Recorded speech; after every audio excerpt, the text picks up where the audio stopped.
Chers téléspectateurs, amis du petit écran, bonsoir. Bienvenue dans votre émission scolaire sur la télévision nationale. Aujourd'hui, l'émission École guinéenne va à la découverte des génies dans nos universités. C'est le cas de l'université Kofi Annan de Conakry, tout en s'inscrivant dans la logique de l'excellence universitaire en Guinée. Il s'agit d'une commande vocale pour allumer vos ampoules. 2. Un robot commandé à distance. 3. Le clapping system. Alors, pour comprendre ce système, suivez cette émission.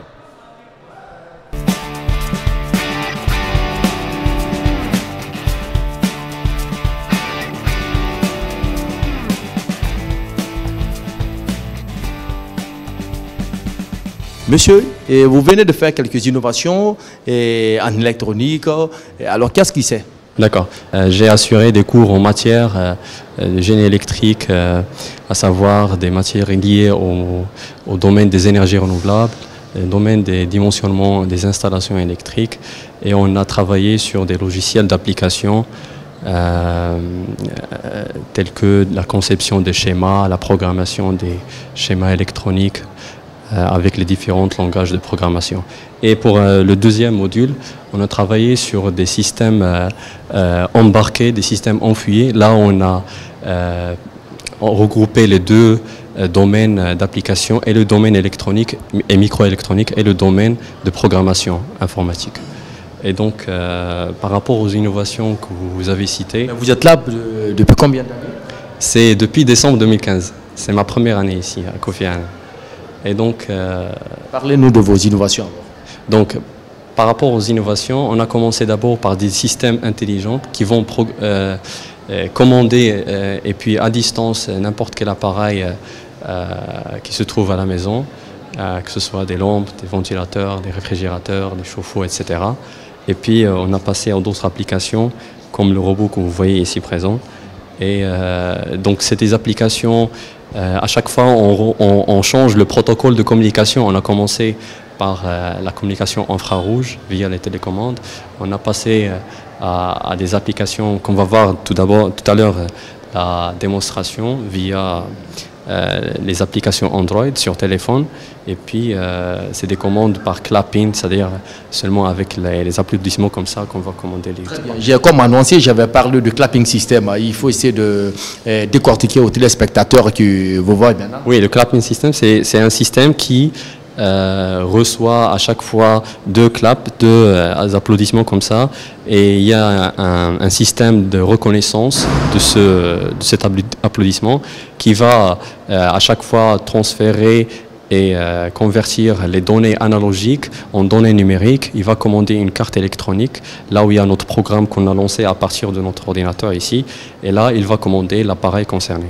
Et si je comprends bien, vous avez un récepteur qui est placé, ou bien les diodes qui sont placées au niveau de ces appareils? N'importe quel système, on a pensé toujours à avoir un récepteur, que ce soit un récepteur infrarouge pour les applications par télécommande, que ce soit des récepteurs à ultrasonique aussi. Et on va voir aussi pour l'application du robot, il y a des récepteurs infrarouges et des récepteurs ultrasoniques en même temps. On a regroupé les deux à la fois. Alors, chers téléspectateurs, je vais vous laisser avec ce talentueux monsieur qui va vous montrer comment fonctionnent ces innovations.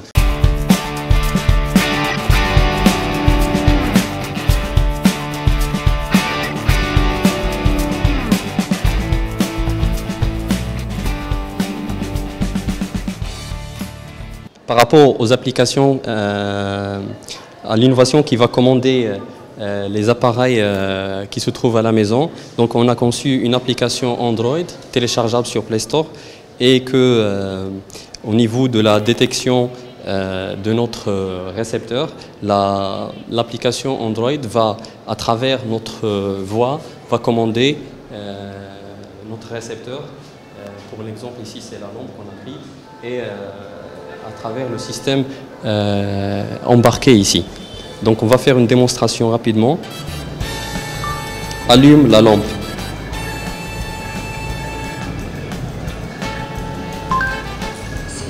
Donc toujours après une reconnaissance vocale, c'est la lampe qui reçoit l'ordre et qui s'allume. On va encore commander la lampe pour qu'il s'éteigne. éteint la lampe. Elle s'éteint. Maintenant, l'application qu'on a ici, c'est sur mon téléphone, mon propre téléphone. On peut installer ça tout à l'heure avec un des étudiants comme ça.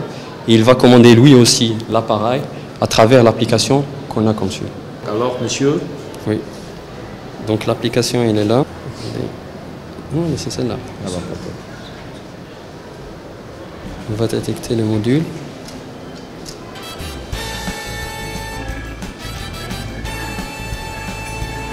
Voilà, c'est connecté. Et maintenant, tu commandes. Je peux parler? Allume la lampe.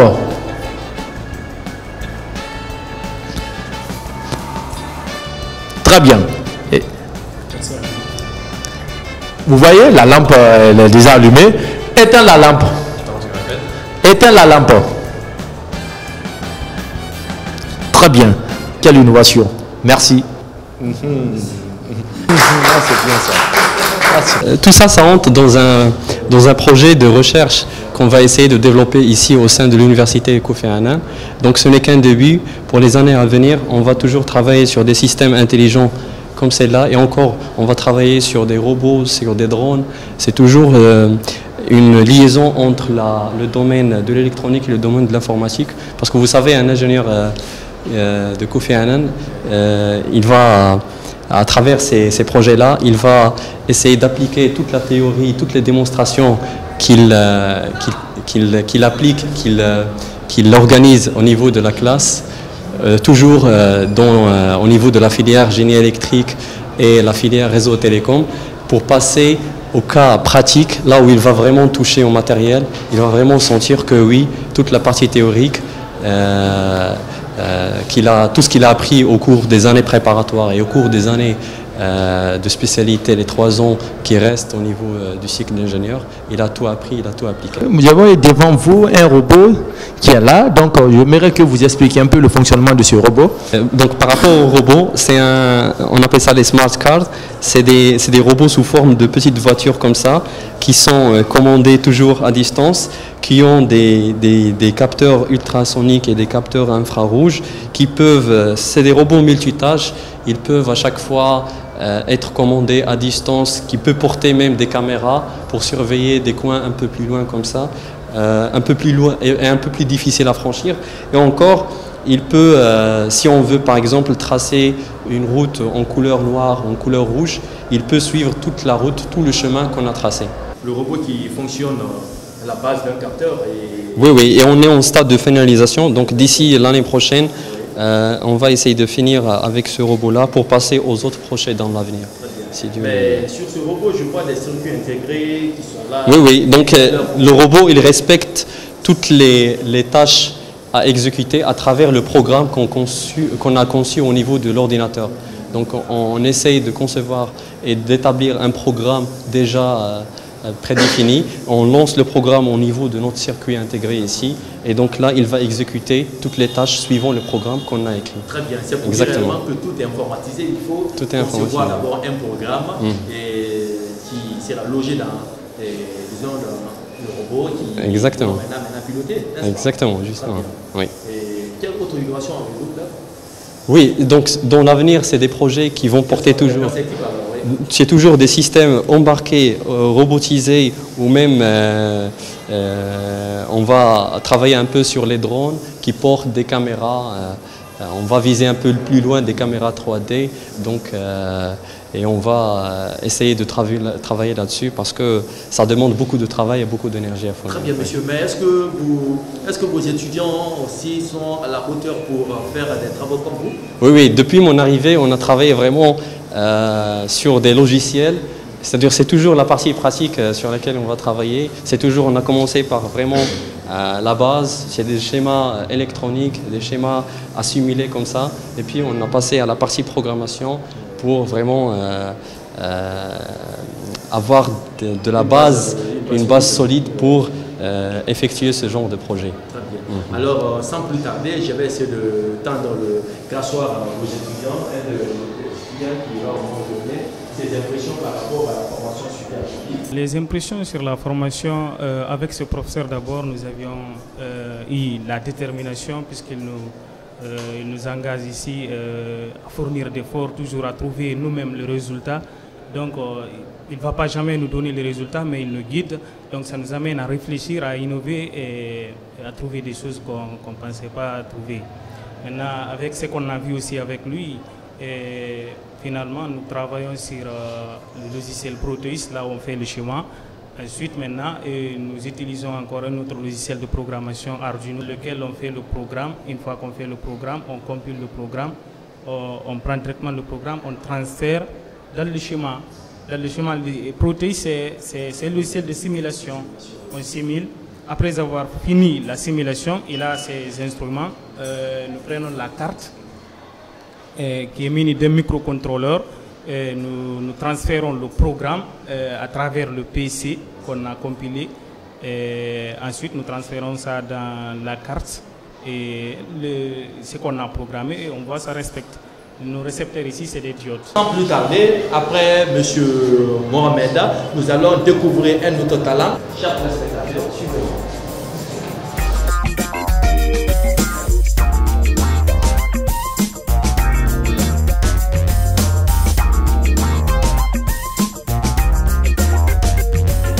Chers téléspectateurs, nous sommes dans la deuxième salle de TP de l'école polytechnique de Kofi Annan pour découvrir un deuxième talent qui est présent devant moi.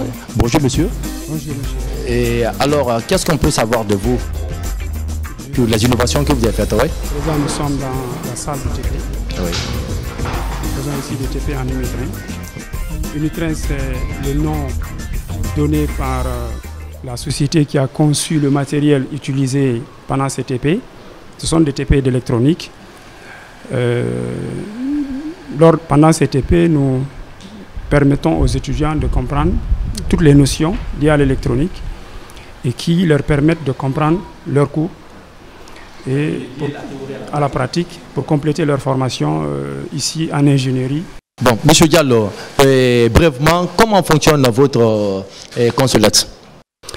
Le matériel Unitrain que nous avons en face de nous est constitué d'un module qui est fait de 3 blocs. Voilà, 2 expérimentateurs et une interface. L'interface permet de relier le module à l'ordinateur, puisque le tout fonctionne à partir d'un logiciel appelé Lapsoft, à l'intérieur duquel tous les TP faisables sont déjà, disons, préparés. Et nous ne faisons les TP qu'en fonction de ce qui est prévu dans le logiciel. Et quelle corrélation faites-vous entre votre consolette et l'ordinateur? Elle est simple. Je dis que le matériel fonctionne avec le logiciel. Et sans le logiciel, on ne peut pas faire les TP.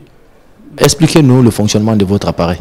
Voilà, il fonctionne de façon très simple. Si nous avons envie de faire un TP, un exemple, j'ai une carte électronique, c'est une carte électronique, n'est-ce pas, qui permet de faire un TP en électricité, particulièrement sur le courant continu. Bien. Mais sur cette carte, je vois quelques éléments électroniques comme les condensateurs électrolytiques. Oui, il y a un condensateur électrolytique, une bobine, des résistances et des points de branchement, plus l'emplacement d'une lampe, n'est-ce pas? Et pourquoi la place, pourquoi les condos? Les condensateurs sont là pour faire un autre TP, toujours en électricité. On peut les utiliser pour faire de la charge et de la décharge. Voilà, par exemple. Ici, sur cette carte, il n'y a pas de transistor, mais il y a des résistances. Sur d'autres cartes, puisque nous en avons d'autres, il y a des transistors qui permettent de faire d'autres TP, par exemple avec les amplificateurs et autres. Donc, je disais qu'avec cette carte, on peut faire un travail pratique sur le courant continu. Par exemple, ici, on peut expliquer facilement aux étudiants comment le circuit va fonctionner, de sorte, n'est-ce pas, qu'ils sachent comment un circuit fonctionne, donc en courant continu. Et par ailleurs, cela leur permet de savoir lorsqu'un circuit ne fonctionne pas bien, qu'est-ce qui fait qu'il ne fonctionne pas bien, voilà, pour qu'il fonctionne bien. Donc ça les apprend non seulement de la science, mais aussi de la technique. Bien. Donc il y a là des petits cavaliers que je peux fixer à des endroits pour montrer, n'est-ce pas, qu'est-ce qui fait que la lampe ne s'allume pas. Donc voilà, je vais les placer. Celui-ci là. Ça c'est pour l'interconnexion. Qui n'est pas au complet comme ça. Voilà. Et puis le deuxième, je vais le placer là. Dès que je le place, voilà, la lampe va s'allumer. Donc un étudiant de lui-même, il peut faire ce TP, il suffit juste qu'on lui explique comment ça doit fonctionner et à lui de suivre les étapes jusqu'à comprendre réellement comment le circuit va fonctionner. Donc quand j'enlève ça ici, ça va pas s'allumer. Si je le mets là, ça ne s'allume pas. Je peux mettre un troisième, il va s'allumer. Donc là, bon, avec 2, ça s'allume, avec 3. Mais ça dépend de leur position sur le circuit. Voilà. Donc lors de ce TP, on a vu comment le circuit va fonctionner, comment lorsqu'il ne fonctionne pas, qu'est-ce qu'il faut. Voilà. Et tout ce module, n'est-ce pas, il est relié à l'ordinateur, il fonctionne directement avec l'ordinateur. Bien. Alors, est-ce que vous pouvez faire cette liaison pour qu'on puisse, les téléspectateurs puissent voir bien? Oui, par exemple, lorsque nous voulons faire un TP ici, il faut forcément que le module soit connecté à l'ordinateur. S'il n'est pas connecté à l'ordinateur, le module est relié à l'ordinateur à travers un câble, c'est celui-ci, et le câble est branché sur la partie qu'on appelle interface. Voilà. Et les deux expérimentateurs servent ou permettent, n'est-ce pas, d'interconnecter chaque fois que nous avons besoin d'une carte. Nous la plaçons dans les deux expérimentateurs. Donc, lorsque nous avons à faire un TP, il nous faut forcément que le logiciel fonctionne, qu'il soit prêt. Et s'il n'est pas prêt, nous ne pourrons pas faire le TP. Expliquez-nous comment maintenant on peut travailler par le biais de l'ordinateur et savoir la fonctionnalité même de la console. Chaque TP est déjà prévu dans le logiciel. Lorsque nous voulons faire un TP, il faut rechercher la partie du logiciel concernant le TP, vous la prêtez, et puis vous ne faites que suivre les étapes. Maintenant, si vous ne connectez pas le module à l'ordinateur, vous ne pourrez pas faire le TP en question. Voilà. Et la connexion se fait à travers ce câble. Voilà. Et avec tout ce temps et l'autre là, le multimètre là, qu'est-ce que ça sert? Des mesures, oui. Ouais. Des mesures en courant, en tension, et variable. Voilà, c'est ça. Parce que nous avons à faire des mesures de temps en temps. Très bien. Et alors, vous venez de nous parler des deux types. Comment est-ce qu'on peut mesurer un condensateur? C'est possible de mesurer un condensateur? Si on peut mesurer un condensateur, soit nous le mesurons en dehors du circuit, on dit en statique. Là, c'est pour savoir s'il est bon.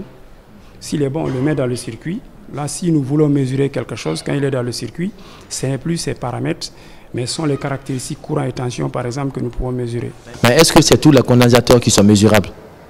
En dehors du circuit, on peut les mesurer. C'est les condensateurs électrolytiques, il y a les condensateurs aussi céramiques. Oui, des condensateurs céramiques appelés aussi secs ou non polarisés. Les mesures des condensateurs sont un peu délicates. Voilà. Il y a des astuces pour savoir qu'un condensateur est bon ou pas.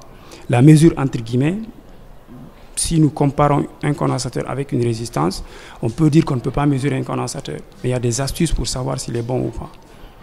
Voilà. En fait, c'est l'un des rares composants qu'il est difficile de mesurer. Les autres sont très faciles à mesurer. Très bien. Et toujours dans le cadre de la technique, qu'est-ce que vous avez innové à part de ça? Nous faisons beaucoup de choses avec les étudiants. Nous leur apprenons à réaliser, en fait, à monter des circuits, à les réaliser. Et à chaque fois que c'est nécessaire de faire quelque chose, nous pouvons le faire facilement à travers les circuits que nous avons.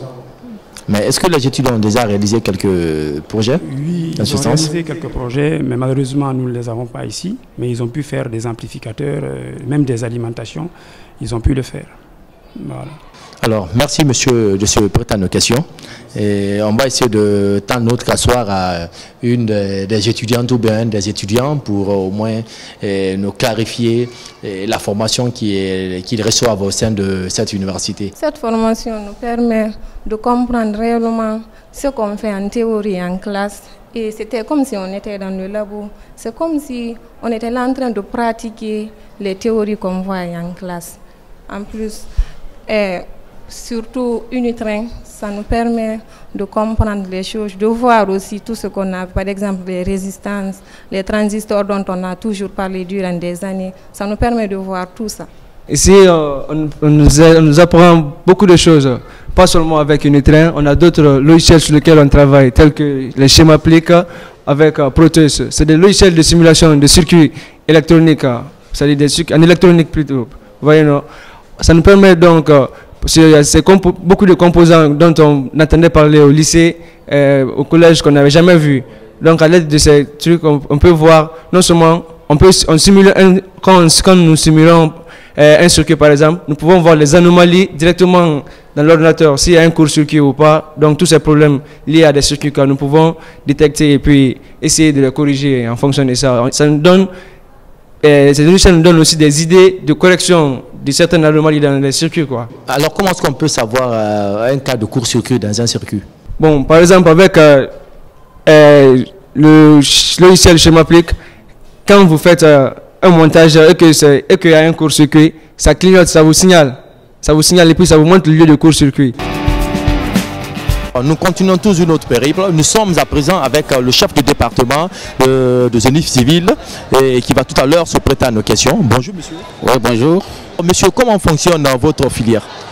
Bon, actuellement, ma filière, les études s'étendent sur 5 ans, ce qui est très bon parce que c'est l'ancien système encore qui continue. Cela permet aux étudiants, une fois qu'ils finissent la 5e année, ils sont automatiquement opérationnels sur le marché.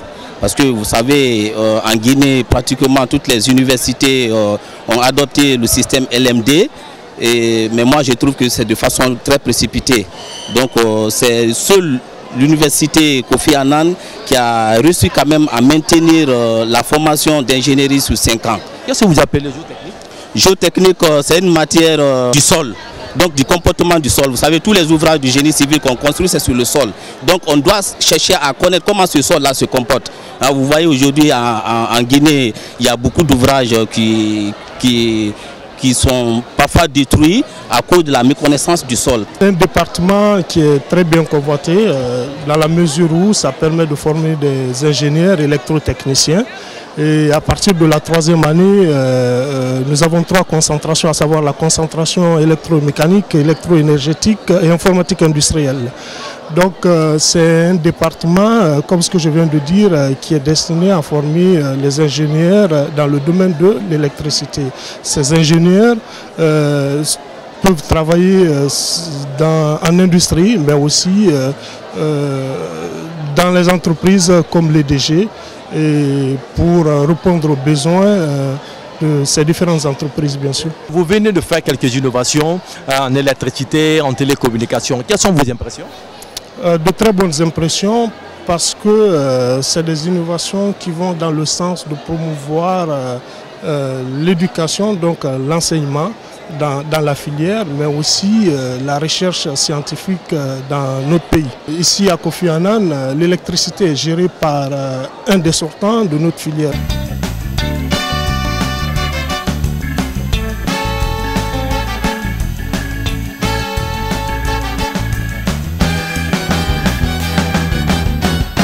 À l'école polytechnique de Kofi Annan, la formation de l'ingénieur dure 5 ans. Bien sûr, après le baccalauréat scientifique, on reçoit les étudiants. Il y a 2 cycles. Premier cycle qui est un cycle préparatoire intégré de 2 années de formation. Et puis, il y a un cycle d'ingénieur de spécialisation qu'on fait en 3 années de formation. Les 3 années de formation de cycle d'ingénieur, on a des spécialités. Comment ces départements fonctionnent? Ces départements, ils sont représentés. Il y a un chef de département à la tête de chaque département. Mais ces chefs de département sont rattachés à un directeur de programme, qu'on appelle ici le directeur adjoint, rattaché au directeur général. Maintenant, le cycle préparatoire, il y a aussi un directeur adjoint, qu'on appelle, ce monsieur s'appelle le docteur Mambi Keita. Alors, monsieur, comment faites-vous inscrire dans la logique de l'excellence universitaire en Guinée? Bon, c'est la formation, la qualité, Parce que le programme de formation, on essaie quand même de faire la qualité. Nos étudiants, déjà, surtout les gens de génie civil et télécommunications et génie électrique, ils gagnent souvent l'emploi et avant même la soutenance. Parce que nous, ici, on a un projet de fin d'études qu'on impose aux étudiants, c'est obligé, parce qu'en 5e année, il faut quand même que l'étudiant arrive à préparer son mémoire. Et le mémoire, comme c'est un thème de recherche scientifique, donc ça facilite la tâche aux étudiants d'avoir l'accès effectivement de l'emploi, effectivement.